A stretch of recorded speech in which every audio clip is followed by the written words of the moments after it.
Let me tell you a secret, a piece of exhausted gossip the gods whisper among themselves when they think we're not listening. They find us most amusing, you see, not when we're building empires or writing symphonies. No, they find us most amusing when we are chasing love. It is, to them, the grandest comedy. A starving man convinced his salvation lies inside another starving man's empty pockets. We are ghosts, haunting the houses of other people's approval, rattling the chains of our own neediness and calling it passion. And then, one day, the chasing stops.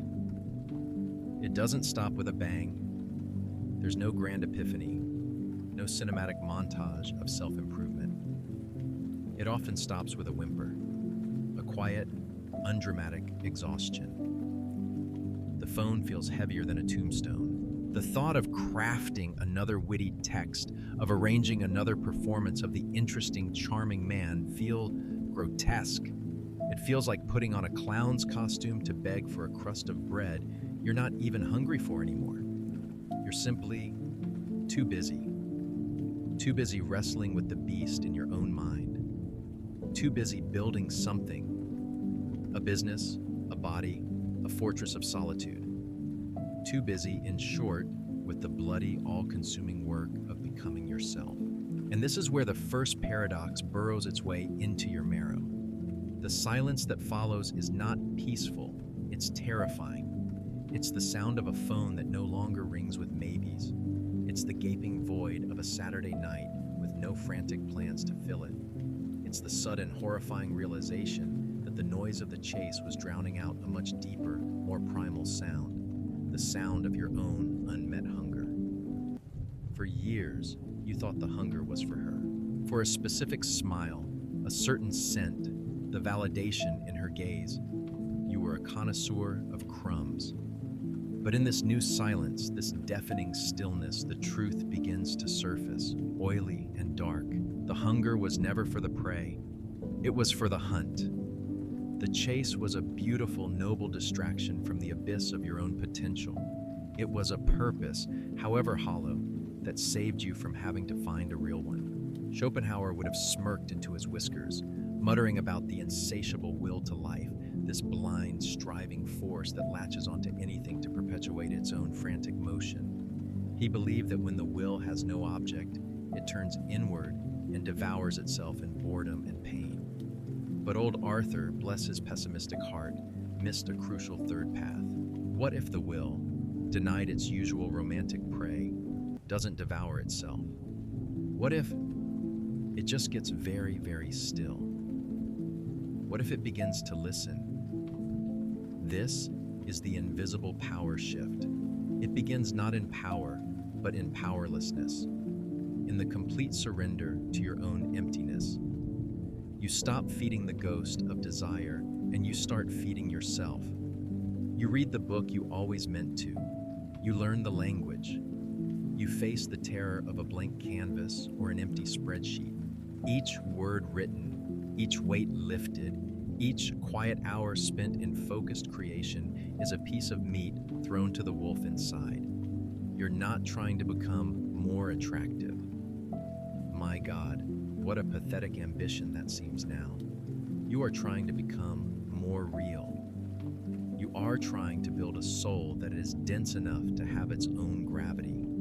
The world is full of hollow men, rattling around like dried peas in a pod, making noise to convince themselves they exist. They need a woman's attention to feel solid. Her gaze is the nail that pins their fluttering, paper-thin sense of self to the wall. But the man who is consumed by his purpose, he is no longer paper. He is stone. He is a thing of substance, and the world can feel the change in density.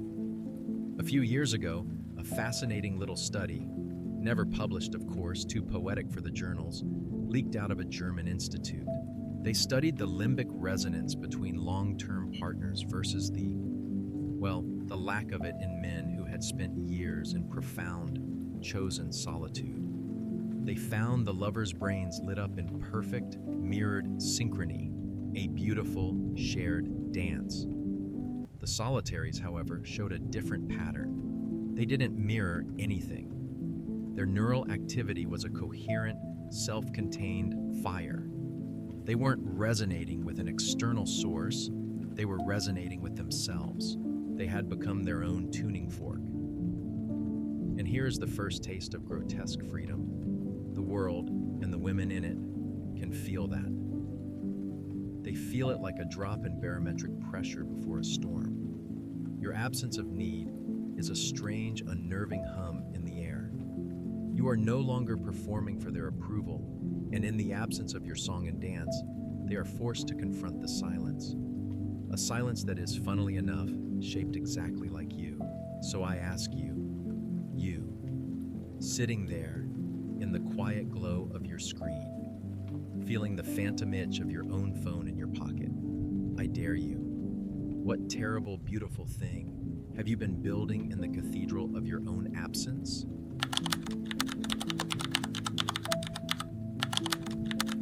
The world bends not to the man who begs for it, but to the one who has forgotten it exists. Imagine a mirror, not a silver-backed piece of glass that shows you your tired eyes and the mask you wear for the world. Imagine a strange dark mirror forged in some forgotten alchemy that reflects not your face, but the density of your soul. For most men, the reflection would be a frantic, fluttering thing, a moth beating its dusty wings against the glass, a swarm of anxious hornets, a flicker of light desperate not to be extinguished. It's the energy of the performer, the supplicant, the man whose entire being is oriented outward, asking, "Do you see me? Do you approve? Am I good enough for you?" But for the man who has truly become too busy, the man consumed by his mission, lost in the labyrinth of his own making, the reflection in this soul mirror is different. It is still. It is heavy. It is a stone, or perhaps a collapsed star. This is the second, more potent truth. You begin to develop your own gravity. This has nothing to do with the brutish, chest-thumping dominance the magazines try to sell you. That is the theater of the insecure. No, this is a quiet, physical law. An object of immense mass does not need to announce itself. It does not chase planets to orbit it. It simply is, and its density warps the fabric of space-time around it. Things cannot help but be drawn into its orbit. When you cease to orbit a woman, you force her to confront your orbit instead. The entire dynamic of courtship is predicated on the man being the kinetic object and the woman being the potential one. He moves, she permits. He demonstrates, she judges. He chases, she is chased. It is a dance as old as time, and it is utterly exhausting. But when you are no longer dancing, when you are standing perfectly still in the center of your own world, the dance floor itself seems to tilt. You are no longer sending out signals of interest that she can choose to receive or ignore. Instead, you are emitting a constant, silent broadcast of your own reality. The late nights in the workshop, the early mornings with your books, the sweat-soaked hours in the gym, these are not investments to make you more attractive. God, no. They are the raw materials you are using to build your own planet. And a man who is building a planet doesn't have time to send postcards from the construction site. There's an old piece of folklore from the misty hills of the Basque country, whispered among blacksmiths. It tells of a man named Unai who, after being betrayed in love, forsook the world and devoted himself to a single, impossible task, to forge a sword that could cut the wind. For years, he spoke to no one. He saw no one. His entire world was the rhythmic clang of the hammer, the hiss of hot steel and water, the smell of coal and sweat. His focus became so total, so absolute, that the Lamiac, the seductive, web-fingered river spirits who delight in tormenting lonely men, crept to the edge of his forge to watch. They didn't try to tempt him. They didn't sing their fatal songs. They were mesmerized. They had never seen a mortal man so completely owned by his own fire. He had become more elemental than they were. He didn't need their magic. He was forging his own. That is the power shift. It is the unnerving authenticity of a man who doesn't need an audience because he has become the work itself. Kierkegaard spoke of his knight of faith, a man who looked outwardly like a common tax collector, but who, inwardly, had made the leap into the infinite. He moves through the world with a secret cosmic balance. He needs nothing from it, and so he possesses it all. This is you when your project, your mission, becomes your infinite. You could be coding an app, writing a novel, or mastering the art of baking bread. The what is irrelevant. The how, the totality of your immersion, is everything. And women who are exquisitely attuned to the subtle frequencies of human intention feel this. They feel it as a challenge, a puzzle, a locked door. A man whose happiness is not contingent on her approval is a sovereign nation. She cannot simply grant him a visa. She has to wonder what life is like within his borders. But let's be brutally honest for a moment, you and I. This isn't a strategy, it's a consequence. It is the strange, unintended side effect of healing your own hollowness.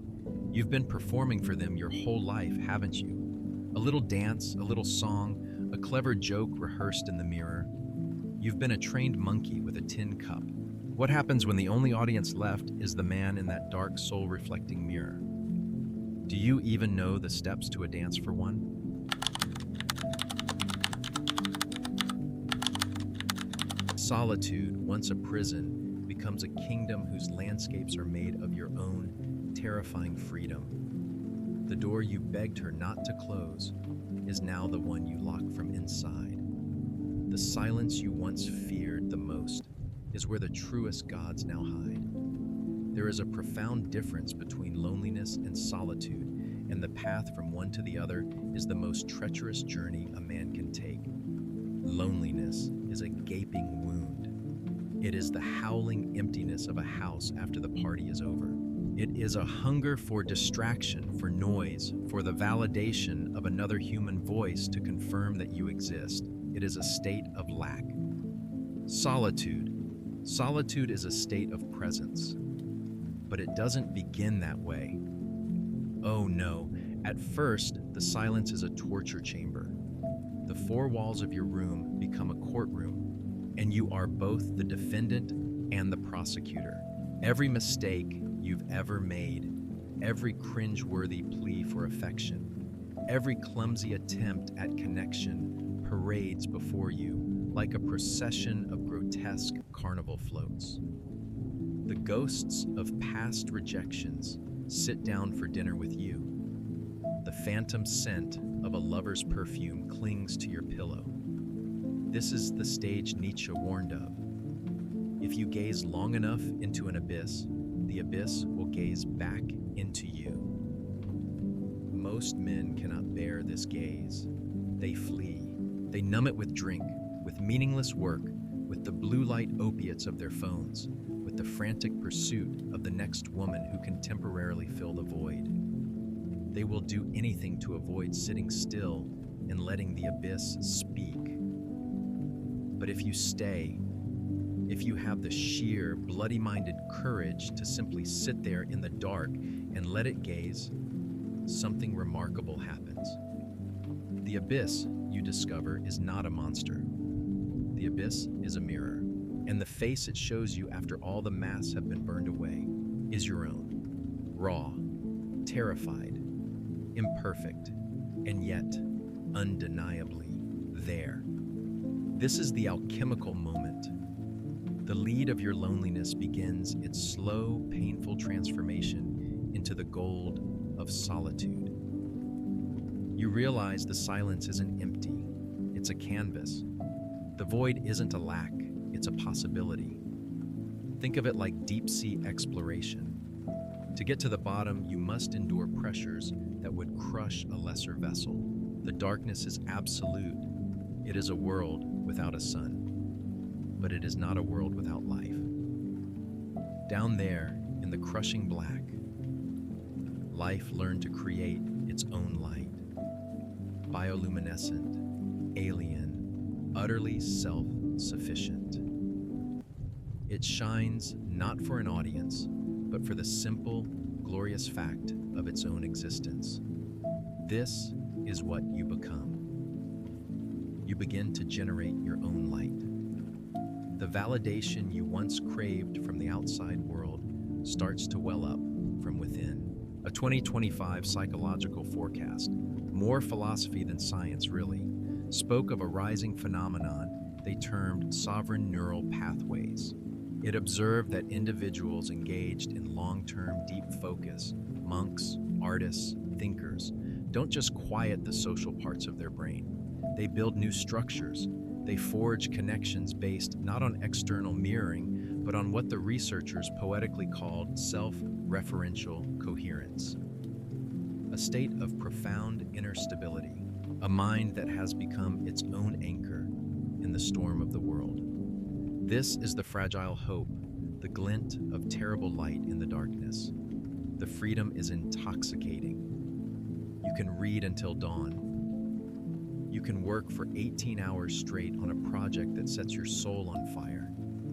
You can sit in perfect silence for an entire weekend and feel not loneliness, but a deep, resonant peace. You are the king of an infinite kingdom, your own mind. But it is also a grotesque freedom because it comes with a terrifying price: total responsibility. There is no one to blame for your unhappiness. There is no one to rescue you from your moods. Your joy is your own creation, and so is your despair. You are the god of this tiny one-person universe, and the weight of that divinity is crushing. Every choice is yours. Every failure is yours alone. The abyss gave you back your own face, but now you must learn to live with it. So look around you, right now. Look at the four walls of the room you are in. Are they the bars of a cage holding you captive in your loneliness? Or are they the frame for the masterpiece you have yet to create? Be honest.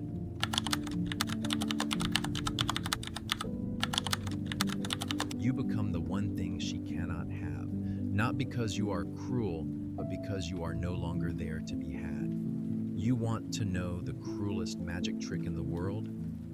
It's not sawing a woman in half. It's not pulling a rabbit from a hat.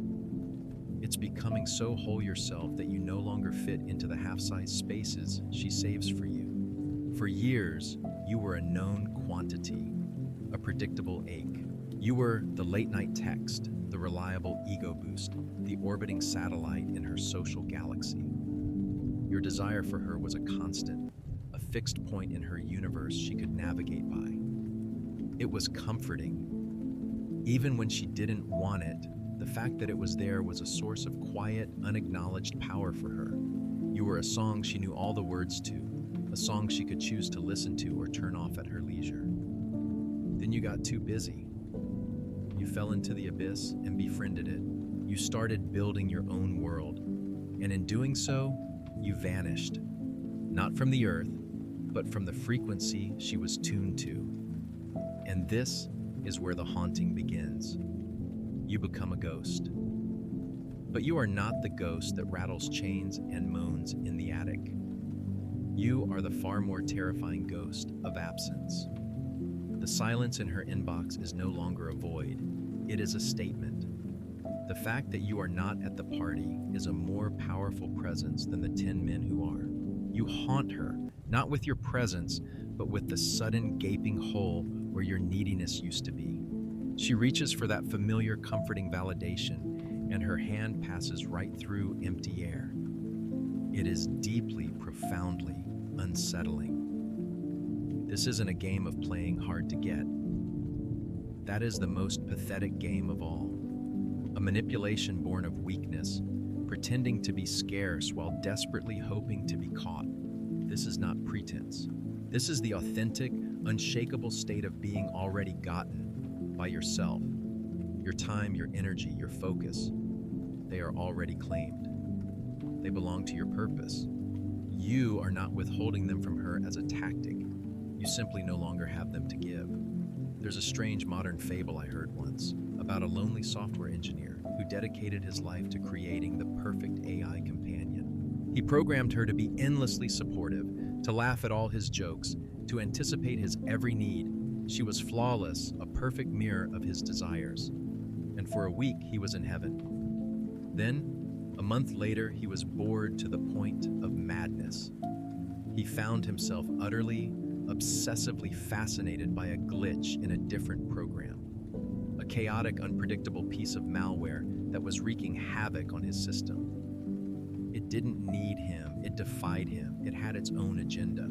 He spent all his time trying to understand it while his perfect AI sat in the corner, radiating a useless, cloying devotion. We are creatures that crave puzzles. We are drawn to the mountain, not the meadow. The man who is an open book, whose desire is laid bare, is the meadow. He is pleasant, safe, and ultimately forgettable.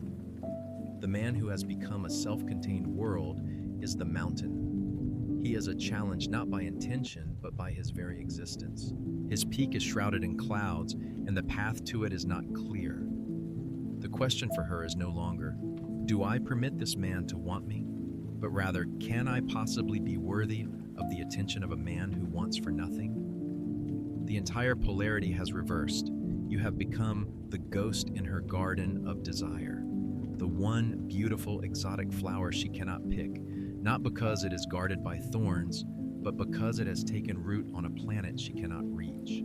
She can admire it from afar. She can wonder at its strange beauty, but she cannot possess it. And human nature, in its beautiful grotesquerie, often desires nothing more than the one thing it can never have. She built a beautiful, comfortable cage for a songbird, and you were once happy to sing for your supper.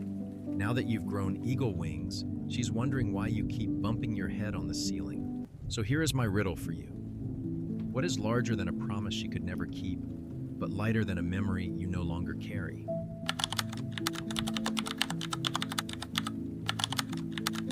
The wounds that once made you a beggar are the very things that now forge your crown. It's all a bit ridiculous, isn't it? The grand performance. We spend the first half of our lives collecting wounds as if they were trading cards, and the second half trying to convince the world they are medals.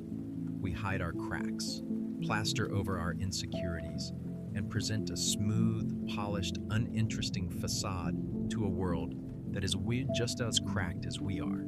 The final, and perhaps most painfully lucid, truth is this.